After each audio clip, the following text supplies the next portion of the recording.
This is a brief introduction to Word 2016 for Module 12, where we're integrating Word with other programs. Our learning objectives are to explore integration methods, because there are several different ways of doing that. We'll learn how to embed and link an Excel file and chart. We'll learn how to embed PowerPoint. We'll insert a Word file and hyperlinks, and we'll import a table from Access and manage document links and merge with an Access data source. So you can see through the objectives that we will be using all 4 of the packages that come in Office 2016. Information created with other Office programs can be integrated into a Word document in several different ways. You can copy and paste it, you can add it to the Word file, you can link and embed it, you can embed objects and link objects, and you can export tables and reports from Access.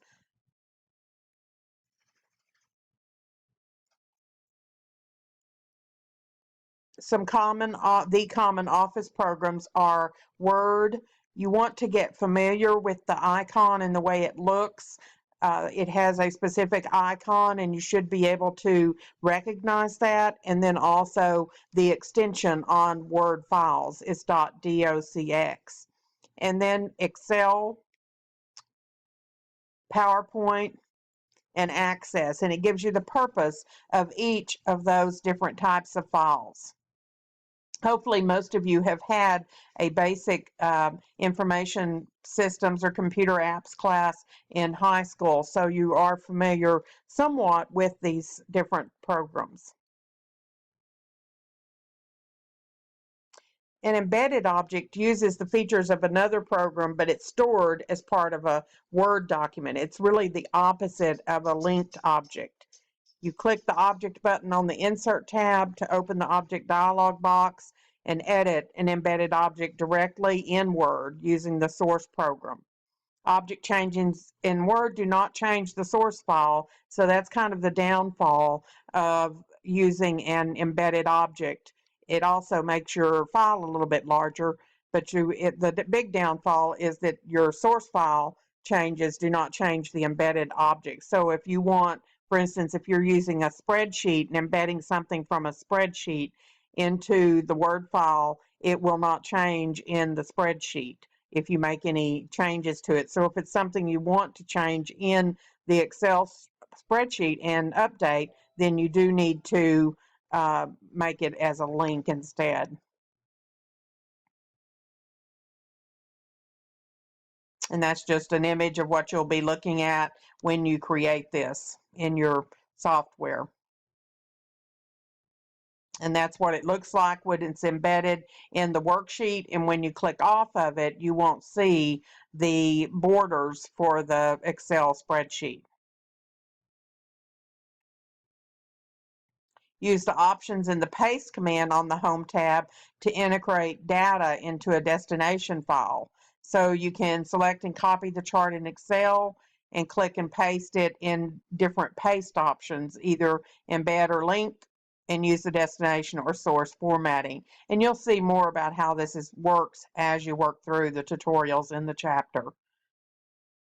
You should already be somewhat familiar with this. Modify the chart in Excel and update the chart in Word to reflect changes. Click Refresh Data. Format the design and layout of the chart in Word and use the Object dialog box to link an entire worksheet into Word. And these are all some of the things that you'll learn in this first tutorial. Linked pie chart is updated in Word. Use the Create New tab in the Object dialog box to create a PowerPoint slide as an embedded object in Word.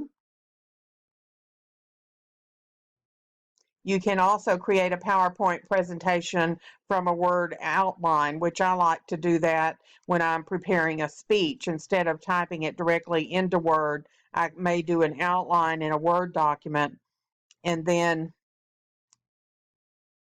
use that outline to create the PowerPoint. The Word document is the source file and the PowerPoint is the destination file.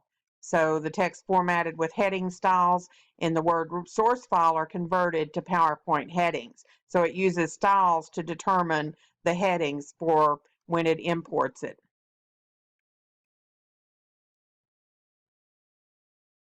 Share information between Word documents. When you need the contents of an entire Word document, you can insert the entire Word file into your current document. So you can from another file. So if you have 6 or 7 different Word files, you can keep inserting until it's all one file if you want to compile it that way. You'll also be creating hyperlinks in this module to help navigate.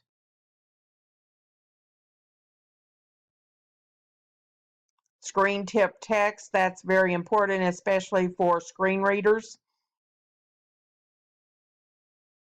You can also import a table from Access that you'll learn how to do in this file. In this chapter, the most common way to share information between Access and Word is to export an Access table or report to an RTF or rich text format file, which has some formatting but very little. Select the table in Access and click the More button on the External Data tab, then click Word to open the Export RTF file dialog box. A regular Word table is imported. Pretty easy if you know the few steps that you need to take. And you can import a table from Access. Again, options on the More menu in the Export group. We'll only use the one for Word.